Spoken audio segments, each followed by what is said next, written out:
Mr. Sweetman. What's up, guys? What's How you going on, doing? buddy? Good. Just Hmm. figuring it all out here. Let's see here. There's the rule book. Got to let everybody in here. Oh, looks like we have a lot in attendance. That's great.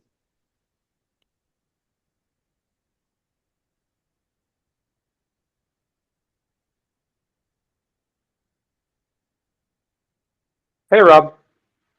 Hey there. Hey, Rob, Matt Tool here. What's up, Matt? Hey, what's Matt. Up, guys?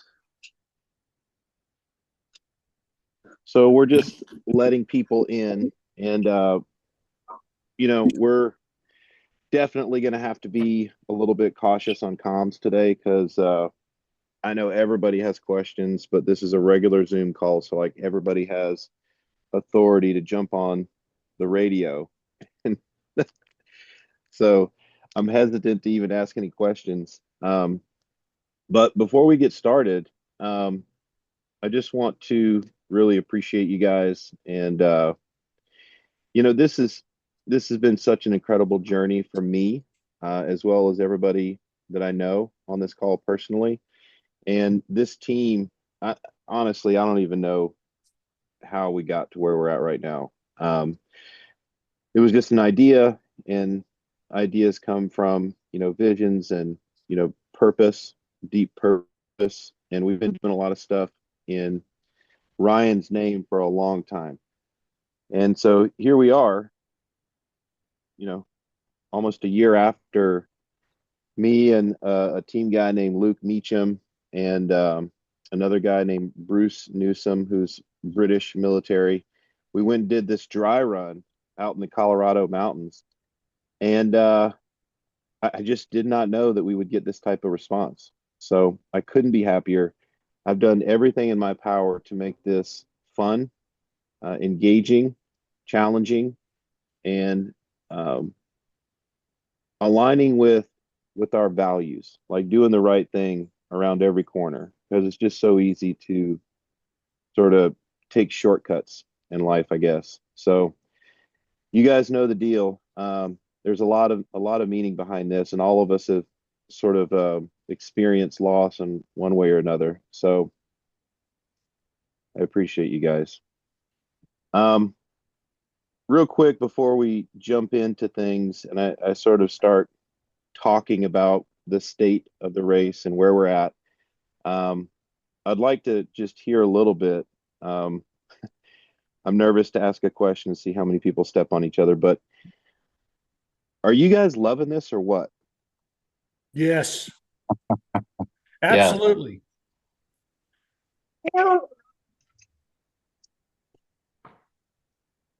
loving it and excited about it. Yeah, gives me something to train for. It's pretty fun. Amen. I'm not loving all the step ups, but really excited. Doing them now.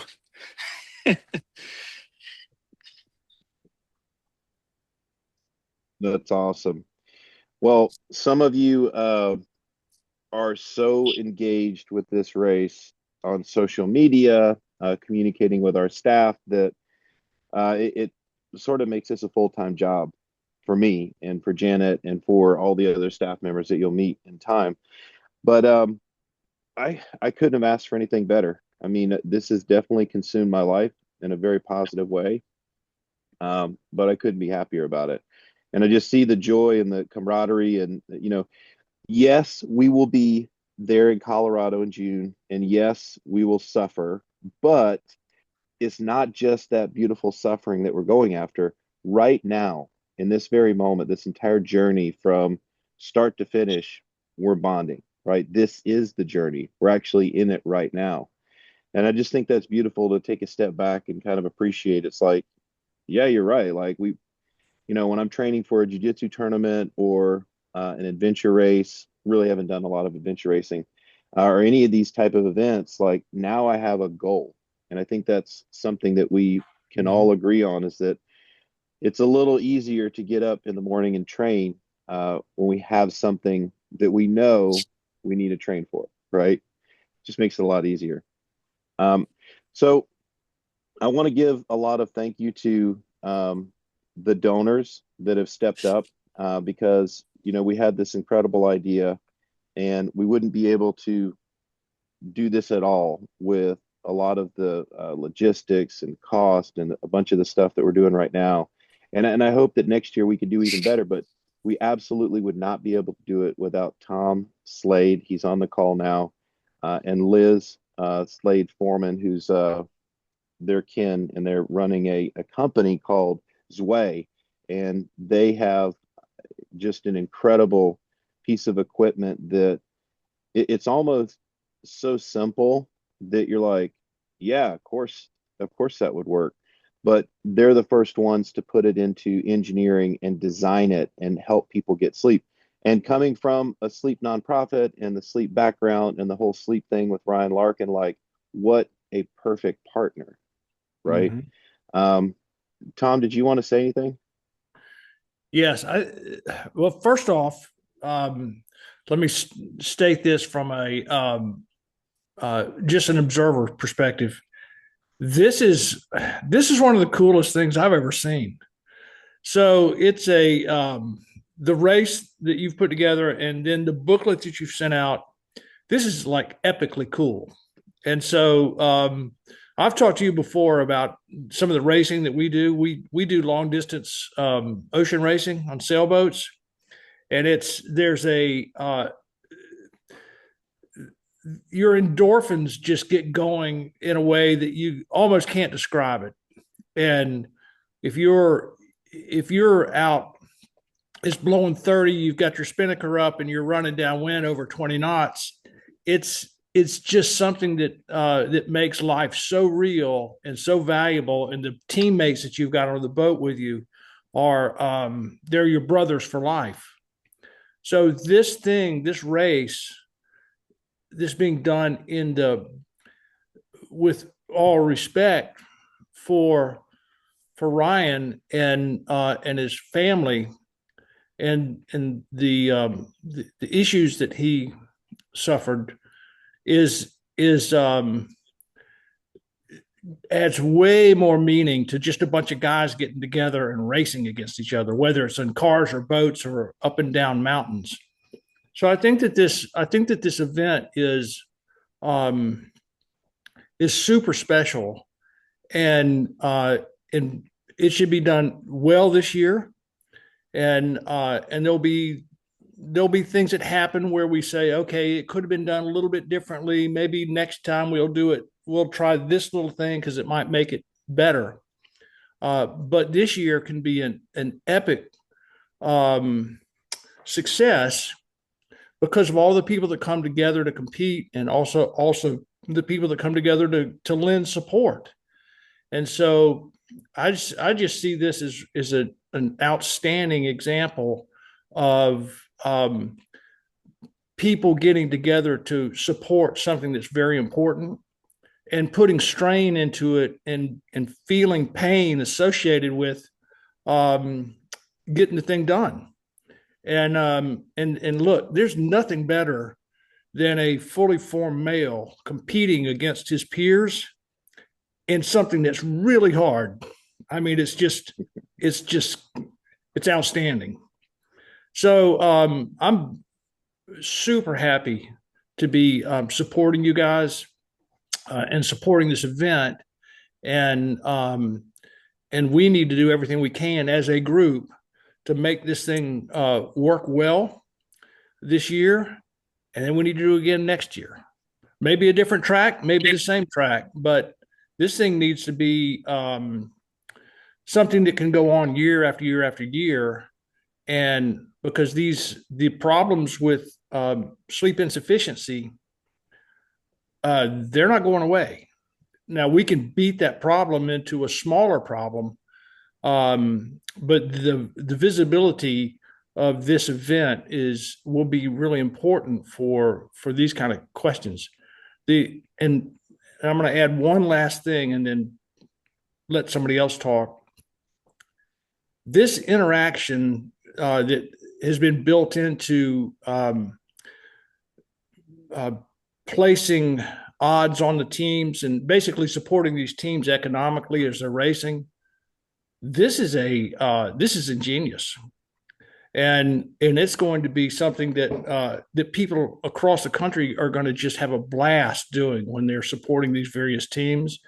And if the social media engine is running um, competently, this could be something that's being observed by people all over the world and going in and watching the videos. And because there'll be a lot of drama associated with this race, and it'll be something that can probably help with the financial aspect of the helping to raise money to support future needs. So uh, I'm super happy to be associated with this thing. Amen. Thanks, Tom. Yes, sir. So I do want to move things along because everyone's time is extremely valuable. I would love to go through all of the sponsors. We'll cut that a little short. I'd love to go through all of our staff, but the one that's most important right now is our director of racers, who you all know. And literally, I couldn't even have my head screwed on straight if Janet wasn't doing everything. But I wondered if Janet, if you wanted to say a few words. Thank you so much for all the hard work you've been doing. Hi. Good to see everybody. It's like so exciting to see everyone in a central meeting place. So, and everyone that's driving, please be careful. You don't need to look at what we're saying or look at us, but just or you're doing other things, please be careful. But I just wanted to again say thank you to the commitment to each other and to this race. And Rob and I talk nearly every day, and I'm here to support you guys. We are here to support you guys. We want to make this successful. I mean, it's obviously the namesake is near and dear to me, but the project in itself to help others is obviously very important as well. So I am here for you. There's a 3-hour delay from y'all on the East Coast, or I'm texting you guys at like 9 o'clock at night and you guys are already asleep. But yes, I'm here to help you. Reach out, text, email, whatever you. And if I know the admin stuff can be super annoying and boring, and I don't mean to like harp on you, but if you need help, let me know. I can do my best to support you in all those aspects. But again, thank you guys. I love seeing the training. I love seeing all of it. I mean, honestly, my dog and I are training for our own little thing. We're rocking every day. So he has medals to earn also. But thank you guys for your commitment and your time. You've been awesome, Janet. Thanks. Thanks, Janet. And just in case you guys don't know, the primary staff, Cindy Albertson is our administrative director. She's the one that's interfacing with a lot of sponsors and the permitting and our general liability insurance. Thanks, Sam, by the way. And the next person will be Alvaro Ramos. He is our medical director. He's an NSW veteran and also worked at the White House. And now has his own practice, and he's volunteering his time to help orchestrate safety on the course. Mm-hmm. This is, you know, as people like Carl Gustafson will tell you, a native to the area, there's some stuff out there. So we're definitely locked on with the med plan.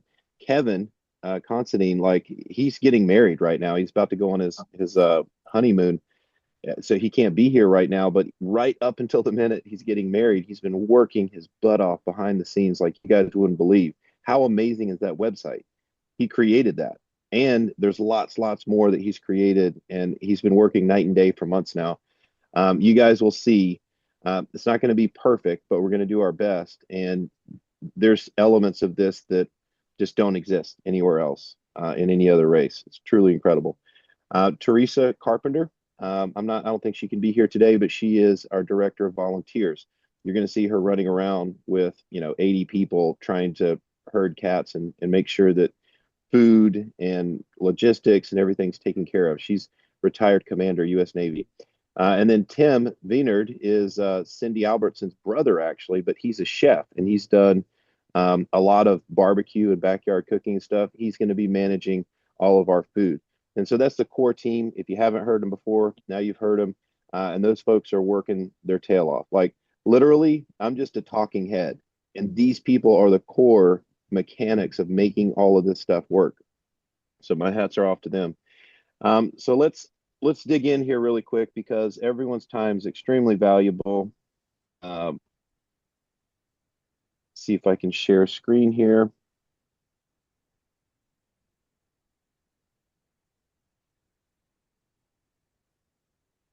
Okay.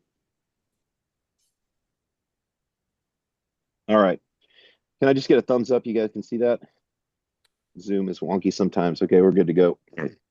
All right. So first, I want to apologize. I do realize that some of this may come across as confusing, but I assure you that the finished product, when you guys are out there racing, will be just as crisp as the website experience, right? We have a lot going on, and it does seem a little bit confusing when you first hear about donor prediction system, challenges, points scoring. Like, oh, I thought I just had to run a race and make it to first place to win platinum. No, it's not exactly that easy. So before I get into the details of this, what I want to talk about is the purpose behind this so we can frame it. All right. The why is that how in the heck do you simulate combat? Um, you cannot. You will not. It's impossible. But what you can do is create a tough scenario where people can be physically challenged, where there's a little bit of variety and unexpected things that impact our decision making skills. We have to add a strategic element where you have to think through a problem. You have to add a little bit of a time sensitive factor so that people are under stress and they have to make strategic choices that determine the outcome several steps later, right? And so how do we elicit that type of thinking and strategy and adrenaline and exertion, all while maintaining a level of like focus and team bonding? And so what we've done is we've created a scenario where this is an escape and evasion. And this first year, we're going to keep it pretty G-rated. I can't imagine what everyone's thinking is going to happen.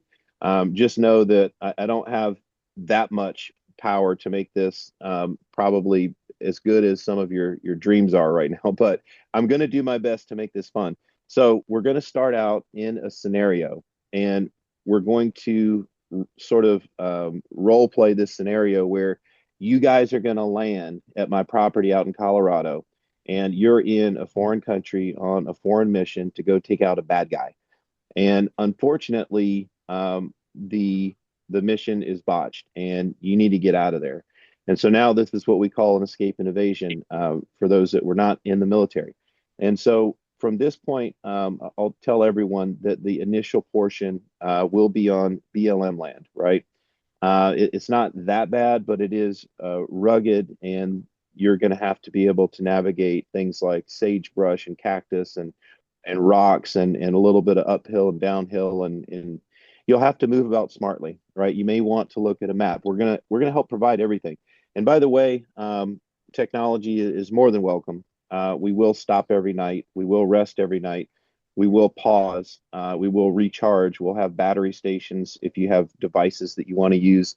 Those two things, the fact that we allow technology and the fact that we're, you know, allowing sleep, are two things that you will not find in any other adventure race. So with that said, how do we, zooming out to 10,000 foot view here, how do we make this fun for you guys leading up to this? And that's why we made this exclusive. That's why we made it invitational. That's why not everyone made it. The folks that are on this call and the teams that were selected, those people were chosen. They went through a criteria and they made the cut. And so of the 10 groups of four, these fire teams, now we're going to prepare. And so now we have this entire process. And so for the way that I see this is I want life is short. I want engagement and the journey with our team internally. I want this to be equally as engaging and fun for you guys, the racers. And then after that, we have two other groups, don't we? we have the donors, the people who often are left behind and forgotten about, right? It's like, oh, they're just money people. Ask grandma for $100 or ask my job for $1,000 or something like that. We actually want to pull those people in too. And that's why we have the donor prediction system. I'll share with you guys exactly what that is. And then finally, the last group is the people that will benefit from our efforts here, which are raising money to put people through the sleep program. We graduated hundreds of people. There's people on this call that know intimately what the sleep program is. And sleep is a gateway to a lot of different things like hormonal health, endocrine function, but also mental health, right? And we know that it's a big factor in healing traumatic brain injury. So Yeah. with that said, yep. So with that said, how in the heck do we engage all four different groups all at the same time and do the right thing as God put us on earth to do? And that is why we've done things exactly the way that we've done. So you guys all have this in your email. If you don't, feel free to text me or Janet, and we'll send this over. This is the rule book. You guys can read the objective at your leisure. When we get into the rule book, we did our best to break this into logical sequence because we got a lot of stuff going on here. In terms of the timeline, we have already, let's just go ahead and skip down here. We've already gotten into the portion here where we have announced the team invitations on March 12th. Now you guys are into fun. It's only been like 2 weeks, and some of the teams are really crushing it. I'm shocked, and thank you. I appreciate it. When we get to Montrose, really quick, Montrose Regional Airport, MTJ, is the closest airport. It's almost walking distance from the trailhead up to Happy Canyon Ranch. Happy Canyon Ranch is my place out there. It's raw land. It's not anything very nice, but one day it will be. We're working on it. And we're going to probably meet at First Presbyterian Church in Montrose.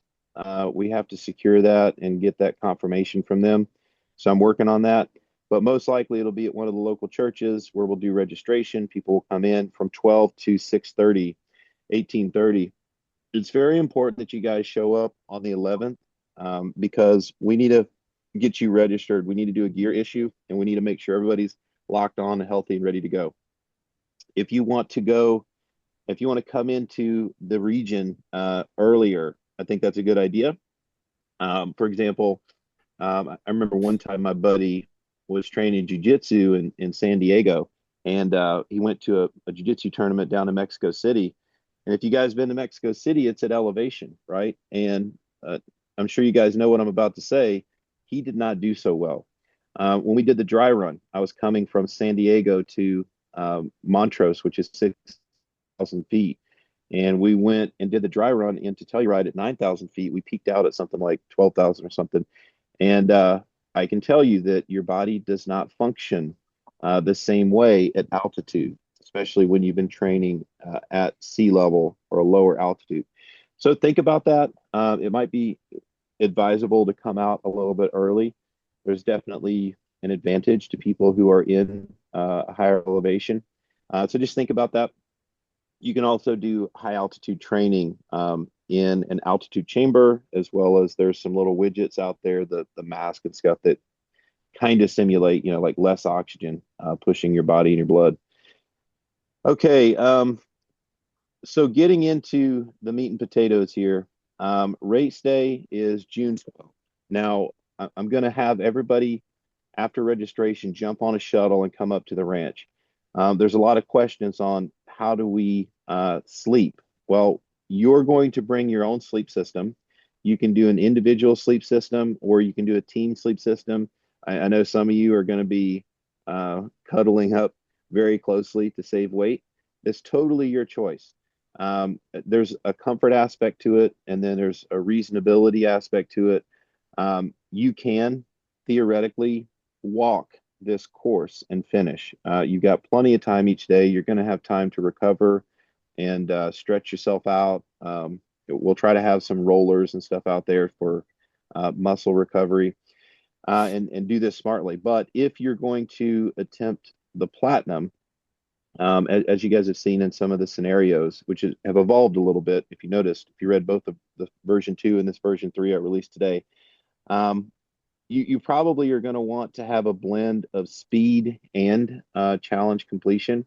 And so with that, you may want to think about, like, you know, specifically what type of gear you're carrying, specifically what is your hydration at different points throughout the day.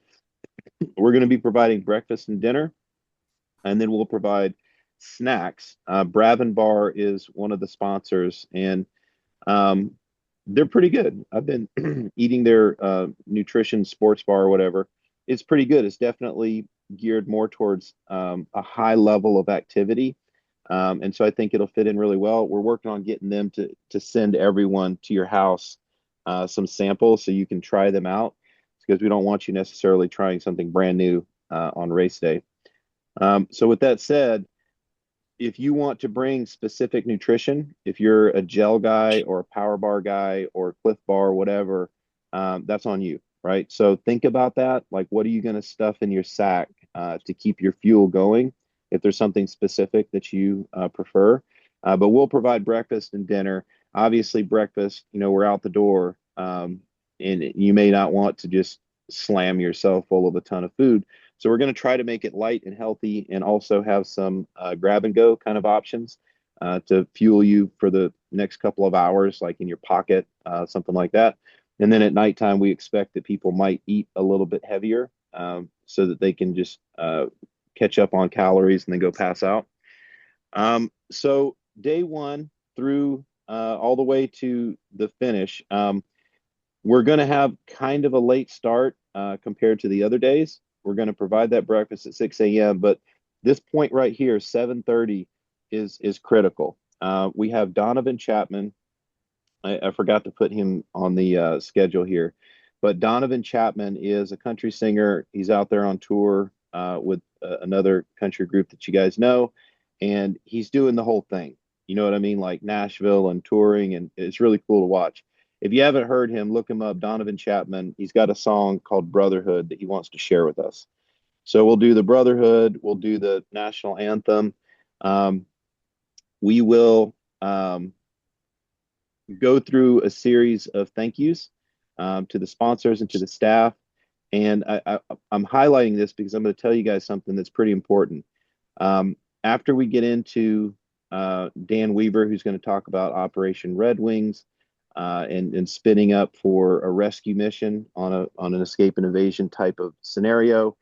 And then we get into Frank's dad. Frank Larkin, Ryan Larkin's dad, was also a SEAL. He's going to fly out and talk to us. He's moved the needle on traumatic brain injury for our community like you wouldn't believe. Dr. Pearl even did a cross section of Ryan's brain and contributed to science and TBI research like you wouldn't believe. It's incredible. So he's probably going to talk a little bit about that. But at 9 a.m., you guys might get complacent, right? But I need you to be ready. That morning at 9 a.m. on June 12th, we are going to kick off the race. Now, there's some special things that are going to happen at that time that might be surprising to a lot of people. So on June 11th, the night before, when you guys are camping out, we'll do a little bit of huddle, and I'll pimp you guys on what's coming down the pipe, and you'll know what the trigger is. It will be blatantly obvious, okay? But I'm going to tell you guys what is going to happen, and then when that does happen, that's going to kick off the race. So it's not going to be, unless my plans go completely sideways, it's not going to be some quiet, everybody line up, at the start. Okay, we're going to go. No, it's going to be a very high intensity start. And so with that said, just plan on being prepared. So we're going to kind of go from talking to immediately, boom, out on the course. Obviously, we're not forcing anyone to start at any time or if you want to just take your time, you're going to walk the thing, that's fine. We can do the Frodo Baggins style too. Okay, so when we get to camp, we're going to have some people that get to camp early. Frankly, they're just really fast. We have some of the faster people. You do get better points for finishing faster. We put that out on the point scale. And then we'll have people that maybe are coming in a little bit later. Both are okay, and we're going to try to look out for every team. If you guys notice, we're going to give you what's called a Mesh-tastic closed. It's an encrypted mesh network that we're hosting ourselves. And so within that, we're going to track your position. And those things, I'm testing one right now. It's, they'll last like a week on one battery charge. We will be able to charge everything at nighttime to make sure they're topped off, but you're going to be fine. So we'll make sure that you're safe. So if you get to camp early, there's a potential if somebody's like super, super lightning fast that they get there before we're like fully set up. I doubt that'll happen, but make sure and take your time.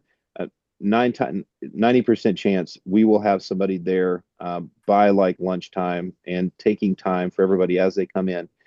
So probably not going to be an issue, but if, on a normal bell curve, everybody falls within our like 6 hour window that we're ready to receive you.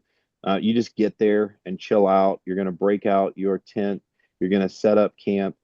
We tried as hard as we could to get toilet trailers, but nobody wants to bring it up the trail. Nobody wants to give us custody over the equipment. It's cost prohibitive to bring in some of the craziness that they do. So what we've done is we've purchased our own these really nice tents that pop up themselves, as well as these little portable toilet systems. And so I've got 10 of those. So once you get to camp, we're going to give you a bunch of stuff. It's like, okay, here's a tent, here's a toilet thing. You can go set up your situation. You can have your privacy. You can have all of that. And then we'll basically do a camp build up and a camp breakdown every day. And so all of that will be apparent once we get there. Chef Tim is going to be bringing out his own stuff and feeding people. So there's going to be a lot going on. We will probably do some interviews. I'm bringing out a tactical operations center trailer. It's a 20-foot trailer that we've outfitted to not only be a power station, but also we'll be able to use Starlink and live stream. So if folks are coming in and they want to talk about their experience, we've actually got a studio staged to do that, right? Not to mention Miss Icon USA, Carly Smart, beautiful person in and out. She's the one that did the announcement of the teams. She has agreed to come out and do the presentation of this race on the live streams. We've also got drones. We've got 5 Starlinks. We're going to have just everything dialed in to the best of our ability. Okay, so now you've made it to camp on night 1, and you're going to get the sleep that you probably need that we smartly put in there. We do not believe in sleep deprivation. We've seen where that leads. So that adds an interesting element. It's never been done like this before. So you're actually going to get good rest. And so theoretically, you're going to have better performance the next day. But we have a big, long day ahead of us. And, day 2 has a lot of challenges. So we want to go ahead and step off at 6 a.m. So in order to step off, we got to push out breakfast at 5 a.m., which means if you want to get your stuff ready and kind of ease into the day, maybe do your yoga and grab some food and stuff, probably going to need to get up pretty early, like 4 a.m. So think about that in terms of if you're getting back, if you're coming in nice and slow and making the cutoff at 20:30, which we do have a 1 hour, you lose 100 points, but you can still race if you make it there by 9:30, 21:30. But for everybody, we'd like to get you there before dark. And at that time in June, it'll be 20:30 will be sunset. So from, let's call it like 9 p.m. at the earliest after dinner to 4 a.m., that's not a ton of sleep, right? And so we're going to have to be, very expedient, moving with purpose there in the morning. 6 o'clock is the race launch. So we're going to launch everybody at the same time. We've considered doing offset. We've considered launching, for example, like the first person who finishes on day 1, we give them a head start and launch them. But it's just too chaotic in terms of launching the waves for our staff. And so the launch on day 2, you have plenty of room. It's not a tight, tiny little trail. You're not going to have fins in face, like if any of you ever done like an Ironman or something. So you should have enough room. We'll launch everybody at 6 a.m. and you're on your own to navigate and if you want to do the challenges, you will have all the details of the challenges, the location of the challenge, and it's your choice. So make sure and read the rule book on those details, even though I know a lot of the stuff is redacted here. By the way, you're going to get a fully unredacted book to keep with you on the 11th when you show up. We're going to give you everything, and that's on purpose because we want you to, as a team, come together with a strategy the night before, right? And so that's encouraging sort of on the spot thinking and leadership and developing a plan. We say plan your dive and dive your plan, right? So day 3 is sort of the same morning routine. We're coming in on day 2 at the same time. We try to get there by 20:30 at the latest. That's nightfall. You do have that 1 hour gap on day 2 as a little buffer if maybe you twisted an ankle and you're moving a little slow, but you still want to finish. That's great. But we're not going to have a grace period on day 3. So we finish up, same thing. It's going to be a quick turnaround on sleep, but we're going to wake up, hit that breakfast, and hit the trail by 6 a.m. Race day 3 is interesting because we had an issue with U.S. Forest Service. They did not show us any respect. They did not respond timely or in a helpful way at all, and ultimately disallowed us from taking the wilderness path up the mountain that we wanted to, closer towards Mount Sneffel, and told us that even though we had been talking to them since last August, that they decided to respond to us after February 15th, but their cutoff for any decisions was February 15th. And so really, really bad experience with them. But that's okay. We're going to navigate around U.S. Forest Service land, at least the congressional wilderness set aside, which is completely different. So I will ask for a little bit of flexibility on day 3. Things I think are set in stone now for where we start and finish on day 3. But I do want to reserve the right to kind of change things if we run into challenges with government entities and so forth. But we'll try to move about smartly. I think we're good to go, and we have this part locked in. But basically, we're going to launch really early and finish a little bit earlier than the other days, right? 14:30. That's if we have 20 miles on day 1 and there it is, 20 miles on day 1, and then 22 miles on day 2, and then 20 miles on day 3. Well, wait a second. We're finishing early on day 3. We're going to have to move with a purpose on day 3. So right now the plan is to finish at Telluride High School. So you guys know everyone is carrying a shape. A shape is it's a fake rifle, right? That sucks, right? If you're just carrying dead weight. How do you carry it? How do you stay ready, right? We're not going to necessarily monitor you guys on how you're carrying a shape, but just that additional weight and encumbrance. I want people who've never carried a weapon on a patrol, I want them to know what that feels like, right? But when we get into Telluride, 2 things. One, I do not want to scare the people of Telluride. They are a special breed out there. And number 2, I want to show this country and this community what real patriotism looks like. So we're going to take those shapes, we're going to stow them, probably just put them in the back of my truck and grab an American flag.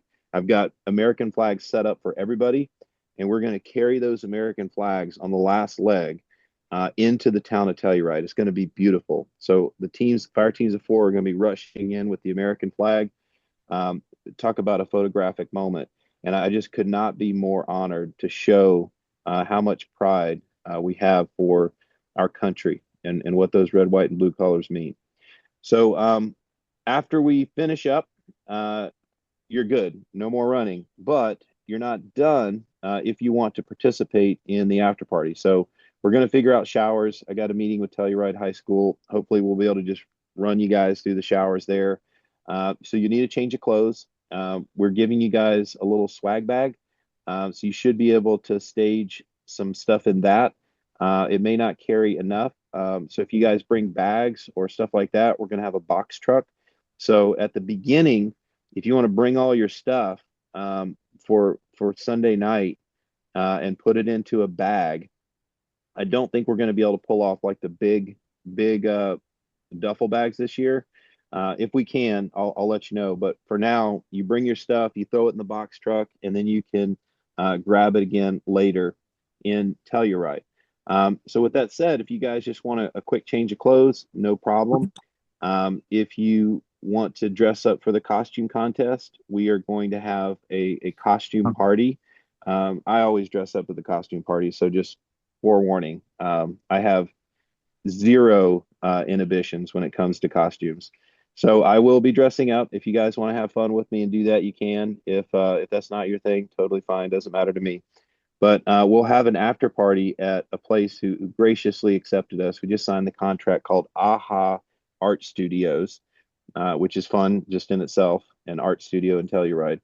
But they will kick us out at 9. So most of you guys are going to be tired anyways. But if you want to go out on the town, I would just ask that everyone be respectful. We're trying to make friends with Mayor Teddy out there and potentially do a gala in the fall. So I am releasing a lot of team guys on the town of Telluride. And we know how work trips go when we get Liberty. And just please do not mess this up for me, guys. But if you want to stay in Telluride, be my guest. Telluride is fantastic. We're going to have some food for you and stuff like that, but there's lots of going out options. We're working on a relationship with some of the local venues next door. You can walk anywhere in Telluride, anything you can get to on foot in this tiny little ski town. You can go up to Mountain Village via the ski lifts, and I think they have a free ski lift. People are already booking hotels in Mountain Village. If you want to get back to Montrose that night, we're going to provide a shuttle from Telluride back to Montrose so you can get your stuff, get back to Montrose. If you want to get a hotel room in Montrose, think about that now. It's a little bit cheaper than Telluride, but it's still not cheap. So look at all that stuff. In terms of booking flights, that would be the 15th, right? So if you come in at the latest on the 11th and leave out on the 15th, I want you guys to think about those flights. If you're super tight on cash and you want to ball on a budget, like most of us, you might want to go to Grand Junction and think about like getting an Uber together, like everybody flying to Grand Junction. A lot of times it's cheaper, but if you fly right into Montrose, that's going to be a little bit more expensive. And then if you fly out of Telluride on the 15th, that'll be the most expensive, but also the most convenient. So we do have a lot of options. Logistics is definitely one of the biggest challenges of this event. So please communicate often, ask a lot of questions. We're going to do our best to support you guys. Okay, so we are at 16 minutes to go. I'm going to try to get as much information out so we have a little bit of time to ask questions and talk through this stuff. Okay, so you guys can do your own research on the details of this document. Obviously, it's military style. We're working on getting a shoe deal with GoRuck, and I'm actively trying to get you guys some op camis for at least for the pants bottoms. We do want you to have your own platoon shirt. So not mandatory, but I think it's fun. Everybody's created their logos. So if we can get some shirts done, let me know how I can support you in getting shirts out, because we will have official Ryan Larkin race shirts. Each of you are going to get one in your swag bag along with some other stuff. But if you have your own platoon shirt with your logo, this is Johnny Walker's shirt, by the way. Mark, you know this shirt. But I think that would be really cool for the teams, team unity. The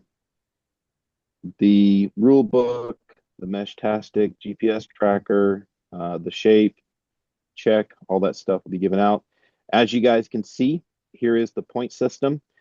Rather than going through all that, let me flip down to the cheat sheet. This is a new addition. This is for all my team guys out there, right? This one thing you put on your arm to figure out, like, what are we doing here? So in essence, you will be able to get points for finishing fast. The maximum amount of points you can get for time is 800. So if you're a ultra runner and you just want to crush this really fast, you're looking at 2,400 point spread maximum. If you want to do challenges, like let's say you don't really focus on speed at all and you just want to focus on challenges, look at that, 3,350. So there's more points available for challenges than there are for time. Now, we did that intentionally because how do you simulate unexpected things that you're going to encounter on an escape and evasion? You can't really do that, right? Successfully without interjecting some level of why are we doing this? Well, I want to get the most points. Okay, so what are we going to pick to get the highest point selection? So we're going to have to look at how many points we can gather on speed and how many points we can gather on challenges and come up with the right blend. And as you guys, if you've read the scenarios at the end, we give a lot of different examples of what teams might do. And by the way, we're using a lot of Chat GPT and AI models to run the scenarios on this. So we've run 100 different scenarios trying to figure out like how teams could potentially game this, or if there's any loopholes, or what the most successful path forward is. And we even have last night we were on the whiteboard mapping out, I don't know if you guys can see this, we're mapping out like what the point scale looks like and what a scatter chart might look like, where people are going to fall based on their strategic decision making. And people might try challenges and fail, right? So we'll see. If we get maximum time and maximum challenge, meaning you crush the time and did all the challenges, I think that's impossible. I do not think that's possible. I would advise against trying to do that because you may break yourself, and you got to finish by 16:30 on day 3. So if you don't finish by then, you're out and you don't get the gold medal or the platinum. So think about that. But theoretically, the most you can get is 5750 from the time and challenges. Now, the third part of the point system that puts a little spin and has caused the most questions is that the donor. I'm going to try to say this slowly. The donors at $500 and above will get donor prediction points that they can place on predictions. It's simple. Did the team finish in this time, that time, or the other time? Did they finish this challenge, that challenge, or the other challenge? If they get that prediction correctly, they get a multiplier, right? And just as a side note, there's a separate game going on, right? So the donors, we've got like 30 pieces of artwork, like you guys would not believe. Incredible artwork. Like literally, we have a bronze statue. We have metal artwork being made. We have cups being forged in the fire right now. We've got knives. Andy Arabito, he gave us some half-face blades. We're getting those etched out with the Trident and Ryan Larkin's memorial. All this stuff can only be acquired through our online auction system with prediction points. So the donors, yes, your donors are going to get not only coins and shirts, but also they can put down their donor points on the highest. The highest points gets the artwork, right? We'll ship it to them, but they have that whole thing going on.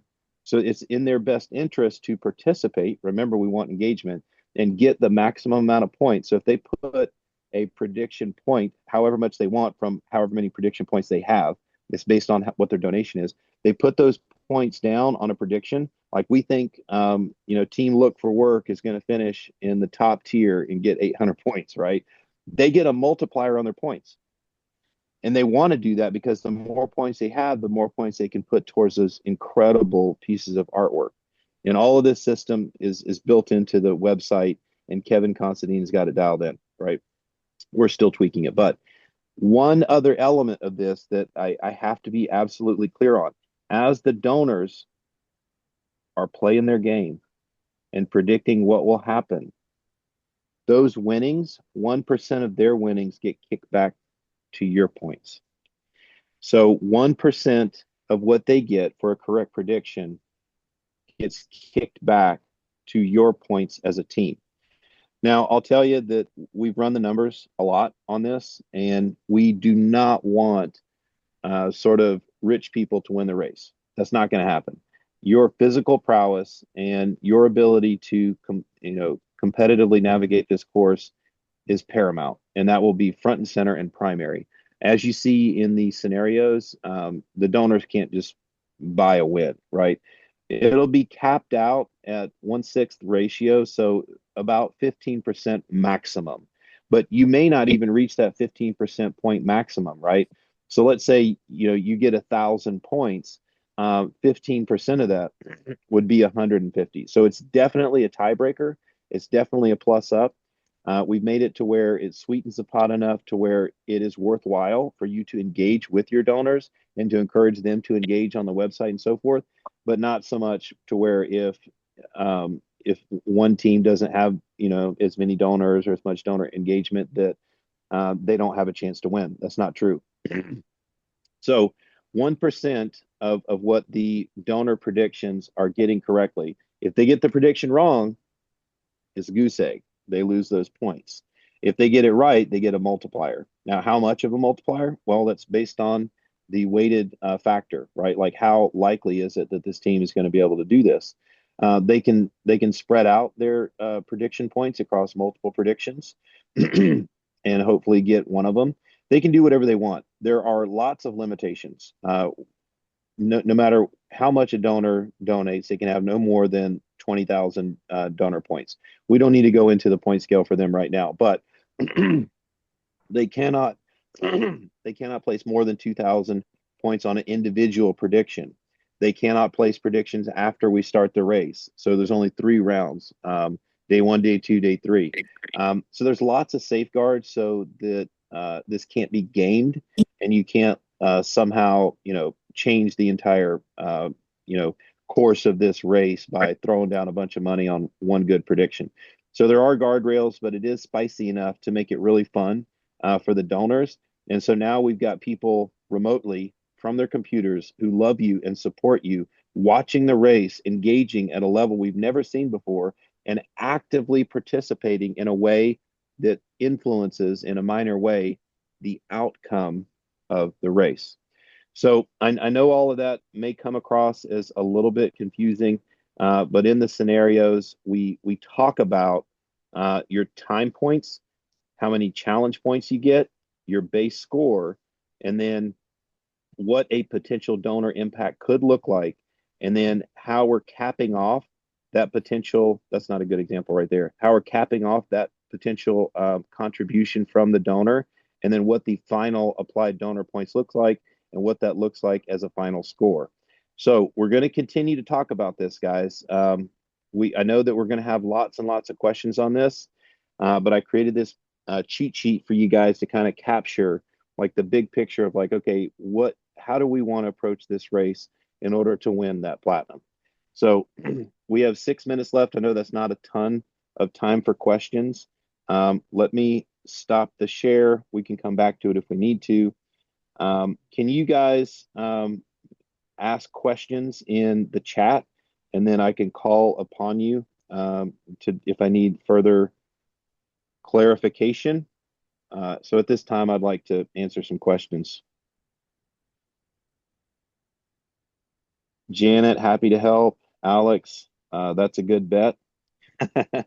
Yeah, I think you're referring to look for work finishing in the top time bracket.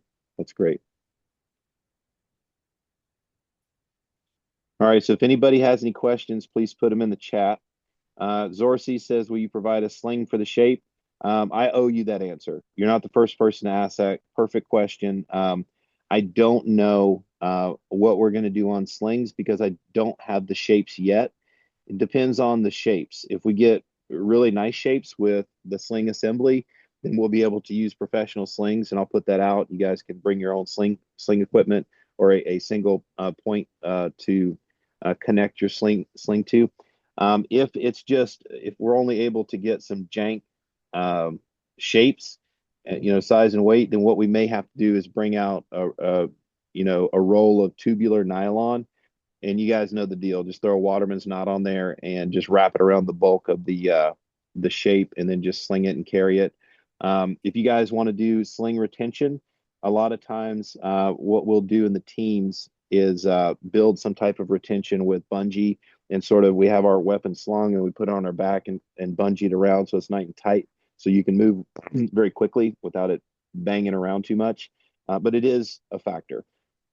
Family members, yes, they can attend the after party. We'll figure out how many and what that will look like, if there's any cost involved, because we're going to be providing food and beverage and stuff like that.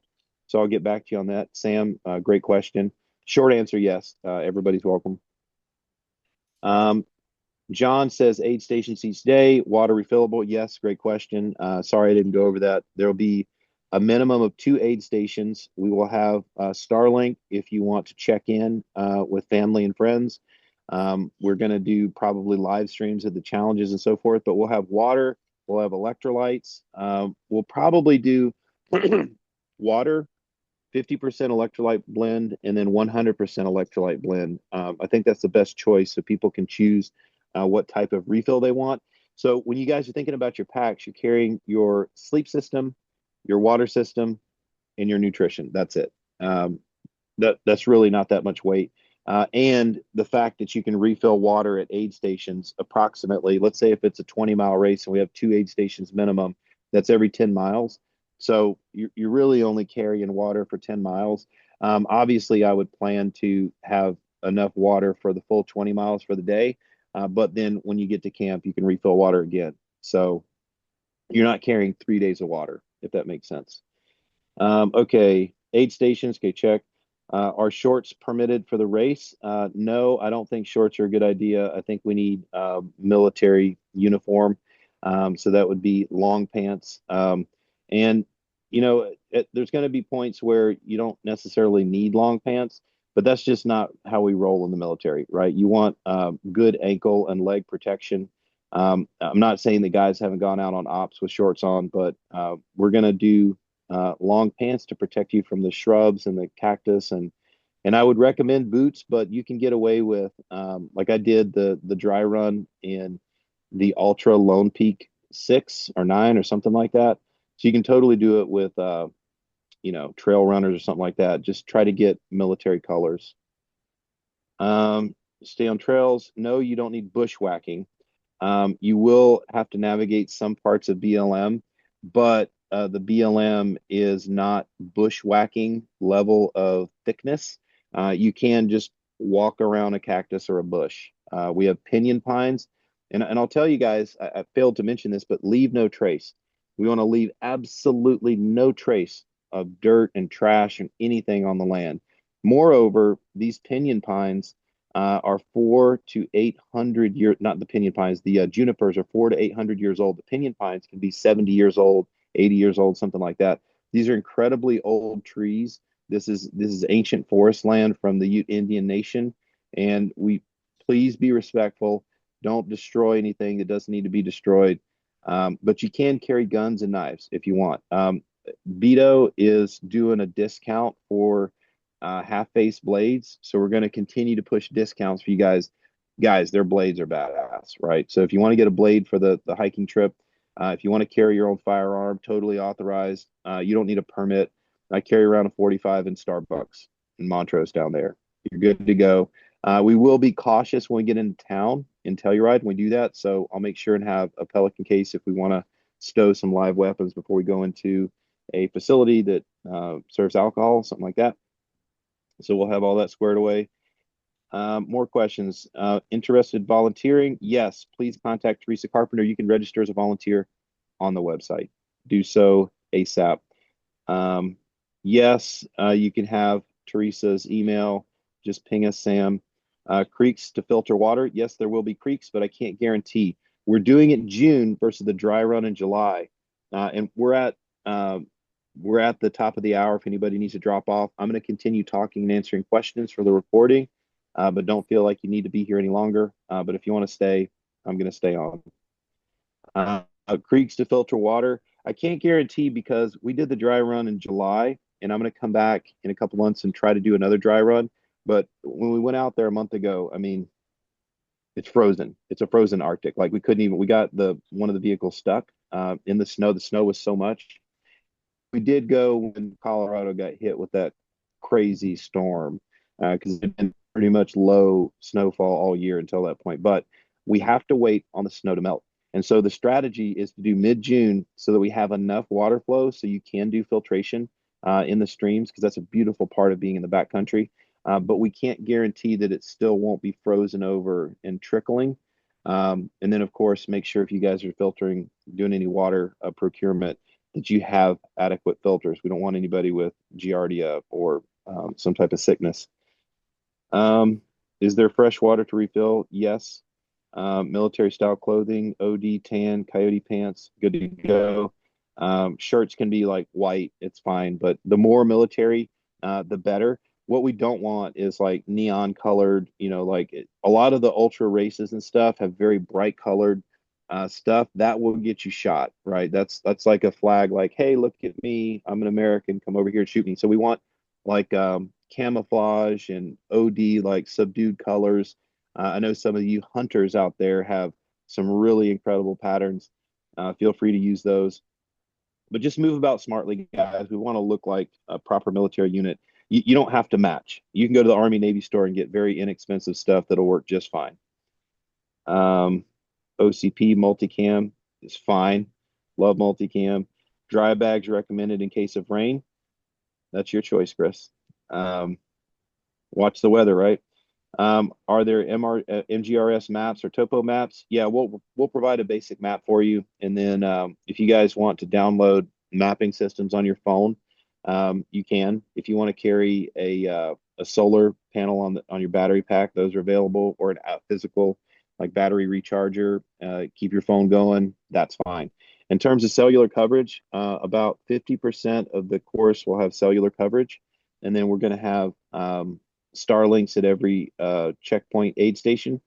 If you want to upload some stuff or check in with donors or your family or whatever. But your position on our closed network, the Meshtastic system, your position on the map, your team's position on the map should be present. You could drop off if we lose comms with you if you're a little bit out of range, but then it'll pop back up. So everyone will know your position on the race. And according to Alex, being in first place is where he'll be on the map. So that'll be exciting to kind of see how everybody's stacking up on the map. Confirming start day 1, 09 to 2030, day 2, 06 to 2030, day 3, 06 to 1630. That's correct.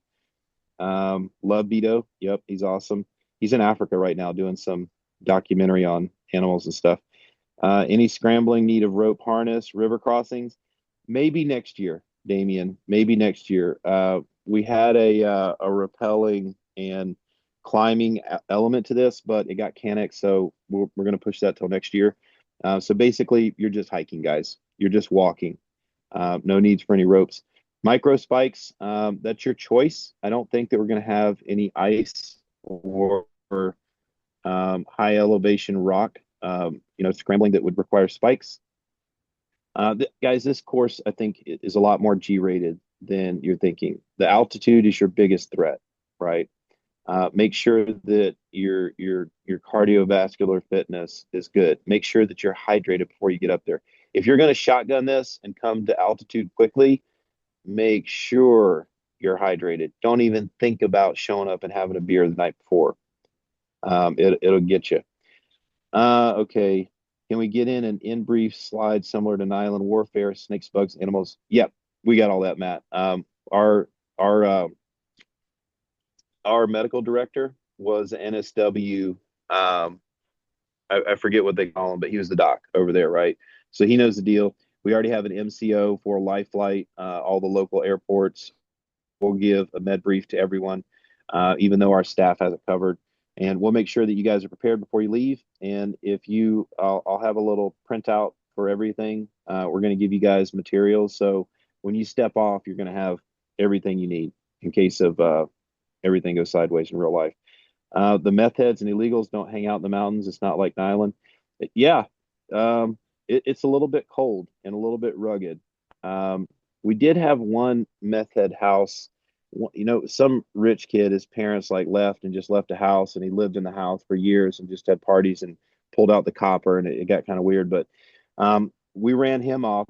I didn't specifically, but we're going to cross by that one house. But pretty much, guys, we're out in the wilderness. You're going to run into more animals than you will humans, which is why I say it's okay to bring a gun.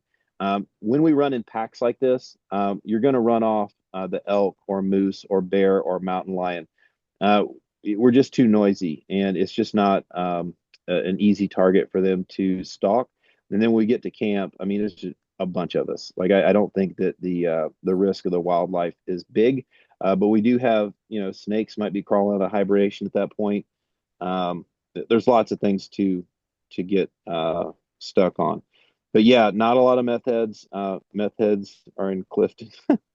Yeah. Okay, it looks like I've made it through all the questions. So we're wrapping up the meeting now. Does anybody have any alibis here? Any last minute? Thank you for all It's the work that you're exciting. doing on this. Yeah, Hey, excited, dude. welcome. Great job. I'm excited. I'm having fun, guys. Thank you. I hope to show you a good time.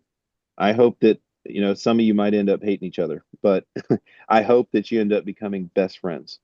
Yeah.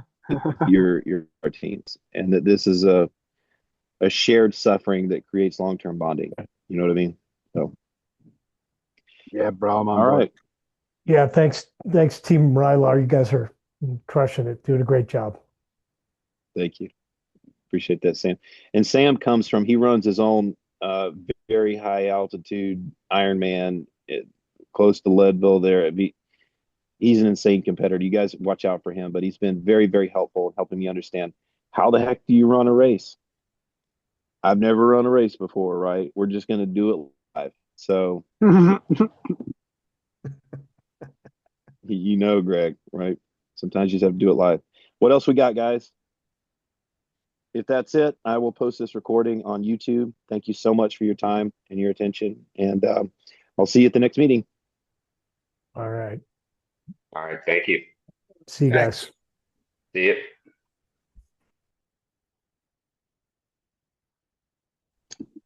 Thanks, Rob. Thank you. Thanks, Rob. You. Bye.